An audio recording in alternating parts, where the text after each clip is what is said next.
जय हिंद, जय महाराष्ट्र, जय भीम। मात्र अंबाई आंबेडकर नगर आणि कामराज नगर झोपडपट्टी पुनर्वसन प्रकल्प जो आपण मागच्या 1-1.5 वर्षापासून राबवत आहे, त्या प्रकल्पामध्ये आता एक सर्वात मोठं पाऊल उद्या राज्य शासनाने उचललेलं आहे।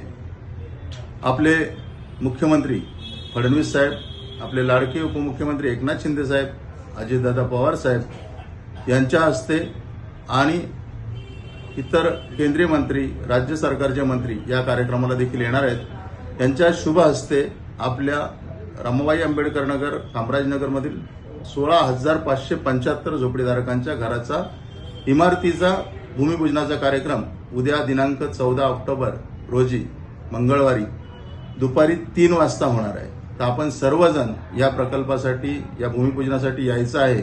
16,000 घरातील सर्वच्या सर्व लोक आपल्या पती पत्नीसह यायचं आहे। ज्या लोकांना निमंत्रण पत्रिका मिळाली नाही त्या लोकांनी निमंत्रण पत्रिका आपल्या कार्यालयामधून, कामराजनगरमध्ये ओम साई गणेशच्या कार्यालयामधून घ्यायची आहे आणि प्रत्येकाला, झोपडीधारकांना, प्रत्येक कमिटीला ही निमंत्रण पत्रिका वाटायला लावलेली आहे। ज्यांना मिळाली असेल त्यांनी ती घेऊन यावं, ज्यांना मिळाली नसेल त्यांनी आपल्या कामराजनगरच्या ऑफिसमधून घ्यावी आणि उद्या सकाळपासून ते 3 वाजेपर्यंत ही निमंत्रण पत्रिका